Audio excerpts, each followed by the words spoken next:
I've been traveling through Mexico for years, and I'm gonna be straight with you. Some of the places everyone tells you to visit are straight up ripoffs now.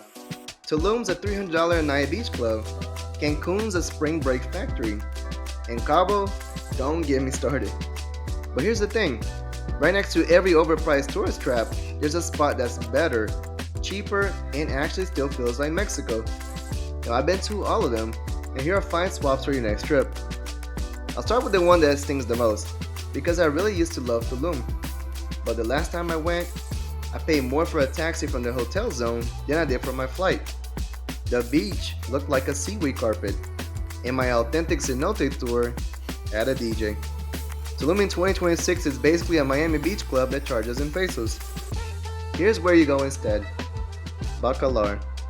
3 hours south and it's a completely different world. They call it the Lagoon of Seven Colors. It's freshwater, so there's no seaweed, no salt, no waves, just glass.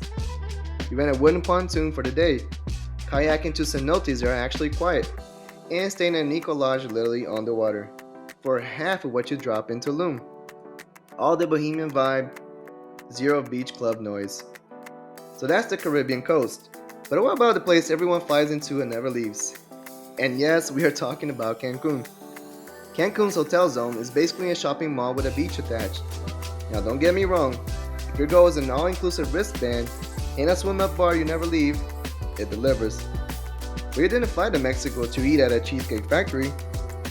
Well, 2 hours north and a $15 ferry later, you hit Isla Holbox. No paved roads, no cars, no chain restaurants. Everyone gets around barefoot, on a bike, or in a golf cart. The water is so shallow, you can wade halfway to Cuba.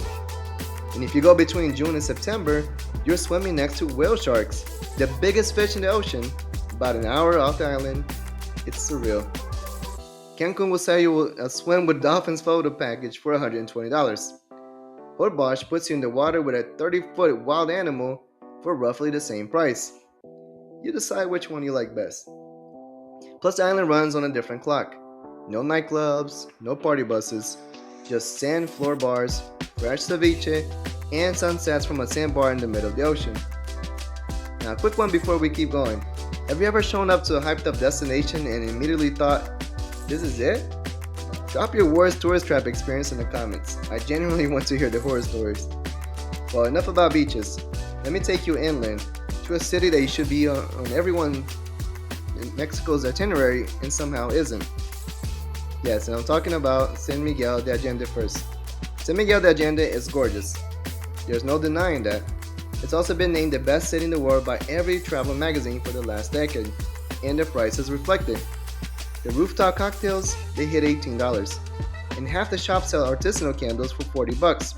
It's beautiful, but it feels like a postcard that someone designed for Instagram. Well, drive 1 hour east, and you hit Guanajuato City. And this is the one that genuinely surprised me. It's built in a steep river valley, and it's so tight that they ran the roads through a network of ancient stone tunnels underground. You walk through narrow alleyways that feel like a maze, and every corner opens into a plaza where university students playing guitar and tapas bar that charge $3 for a drink. Now take the funicular up to El Pipila statue at sunset, and I'm telling you, it's the best view in central Mexico. The entire city turns gold and pink below you. And unlike San Miguel de Allende, you're not sharing the view with a dozen people who flew in for a wedding photo shoot. Guanajuato is a university town at its core, which means the streets are alive with music. The food is cheap and incredible, and the culture hasn't been polished into a luxury product yet. This one's an experience upgrade. Now price isn't the main story here, but you'll spend a lot less while feeling like you discovered something real. Alright, back to the coast, but the other side of the country this time, to Cabo. Cabo is the poster child for looks great in photos, disappointing in real life. The nightlife is rowdy. The resorts are massive, and here's the kicker, most of the ocean around Cabo is literally unswimmable. Strong undertows and rip currents mean red flags on the beach all year. And you drive 2 hours north to La Paz instead, on the Sea of Cortez, and you get Balandra Beach, which has been voted the most beautiful beach in Mexico more than once. The water is shallow, calm, and so clear that it looks like a swimming pool. You can wait out for what feels like forever. The real draw? Snorkeling with wild sea lions at Espiritu Santo Island. They swim right up to you. Curious, playful, totally unbothered. Now, boat tour out of Cabo runs you $150 and drops you at a crowded arch for 10 minutes of photos. Out of La Paz, you get these animals in their actual habitat for less money and twice the time. Or stop halfway at Todos Santos, an official pueblo mágico with farm-to-table restaurants, historic brick architecture, and legit surf breaks. No mega resorts, no spring break energy, just a quiet desert meets ocean town with some of the best food in Baja. But last one, and this is a swap that genuinely makes me sad because Playa used to be special. Playa del Carmen used to be a sleepy fishing village with a cool dive scene. Now, Fifth Avenue is basically an outdoor mall. International chain stores, persistent street hawkers, and the kind of tourist prices that make you wonder if you accidentally flew to Miami. Well, if you want beach energy that still feels real, fly over to Puerto Escondido on Oaxaca's Pacific coast. Completely different rhythm. The main beach, Cicatela, is legendary. A bucket list big wave surf break where the waves can hit up to 15 feet tall. And even if you don't surf, watching it from a beachfront Palalapa with a $2 beer is its own kind of entertainment.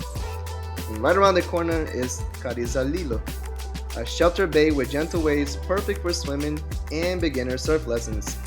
No jet skis, no party boats, and no one trying to sell you a tequila tasting tour.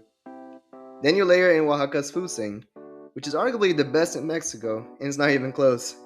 Mole, playudas, fresh caught fish, mezcal that costs a fraction what you pay in the Riviera Maya. Every meal here is an event, and none of it feels manufactured for tourists. Puerto Escondido isn't a secret anymore, but it still has a soul. And that's unfortunately what happened to Playa del Carmen. It lost its soul for some time now. Well, there you have it. 5 swaps that'll save you money, show you the real Mexico, and keep you out of a cheesecake factory in Cancun.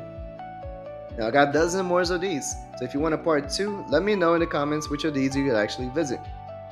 Hit the subscribe button if you want a trip, or you just love travel content like this. Helps the channel more than you know. I'm James, and I'll see you in the next one.